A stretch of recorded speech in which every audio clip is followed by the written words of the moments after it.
what's up, y'all? It's your boy Skillz for Hip Hop Confessions. In this particular episode, I had an opportunity to sit down with two gentlemen who I admire and I have a great deal of respect for. First up is my man Peanut Butter Wolf, musician, DJ, producer extraordinaire.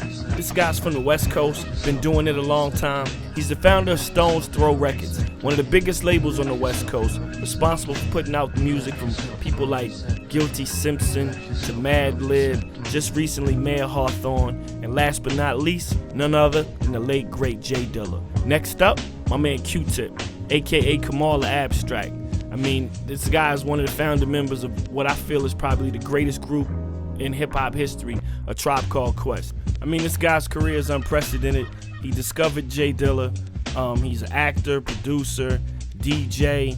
I mean, he's done it all. Like, I can't even imagine what hip-hop music would be like without A Tribe Called Quest. So I sat down with him and we chopped it up. And y'all would be surprised to find out some of the things that I found out. So check it out, y'all. This is Hip Hop Confessions, because everybody got one. Peanut Butter Wolf, I need you to tell me something. Man, which one? I have too many. I have way too many. That you All right, never we'll told start anybody. with the old school. Well, it's not even that old school. But I guess like when Beastie Boys first came out, you know, this was when they were doing the stuff with the purple labels on Def Jam before they had an album out or anything like that. But I mean, I was just always like loving their stuff, and I mean, basically just to put myself out there, like I went to their show. And I had it all planned out. I had my little demo tape. I had a letter that I hand wrote, you know. And I like waited like for the perfect moment, and I threw it up on the stage when they were up there. And I think I hit one of them or something. But I remember I was like, I was telling them about that, and they were giving me a hard time. But I mean, it was a letter. Everybody starts somewhere. Oh, and my my little tape. Picture, the tape, and then also a little wallet-sized picture from school. I had it all like all picked up. And you know, I was living with moms. I was like, I don't know, 14 or something, and I was like waiting for that call because I knew once they heard the tape, they would be like, oh, this dude is gonna be our DJ. Wow, that's crazy. That's great. Never happened. All right, well, I was the studio that we was working out of on the first album that Dilla did 3 Feet High and Rising, and we did People's, and it was called Calliope. A bunch of people would be recording in there, and Biz was in there. So I finished up some editing or whatever in the editing room, and I came in. I was walking out, and I saw Biz, and he was like, "Yeah, you need to come inside. I got this Zuki joint."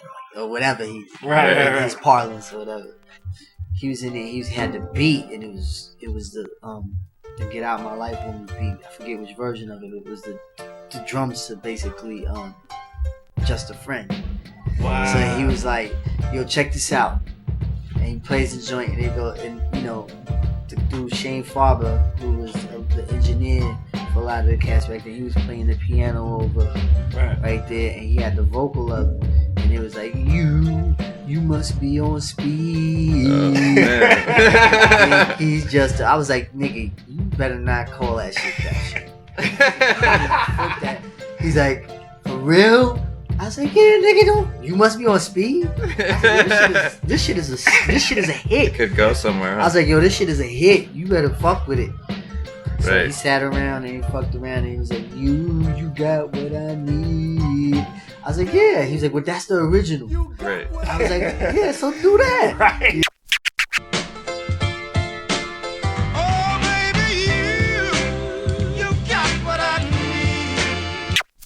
Oh, baby, you got what I need. But you say he just a friend. Yeah. Yeah. So that he fucked around. I guess he didn't want to say you got what I need because he got it from the record. Right. But the Just a Friend part was different. So you heard that was the 90s spin on you the heard 60s. you heard you got what I need when it was supposed to be. You You're must on be on speed. Damn. Wow, that's crazy. Oh, baby, you. I remember being in the studio when you brought JD through, and you was like, I got this kid from Detroit, you really need to hear his beats. And this is when I was working on the first album. And my main thing on the first album was me and Reef, we was trying to have stellar production. Like we had Large Professor, Clark Kent, like, you know what I mean, Beat Nuts. and you brought him in, and I remember he gave me a tape, and I passed on Running. The same beat tape had Running on it. Wow. Yeah. Drop and gotta say something to me something. I passed on all three.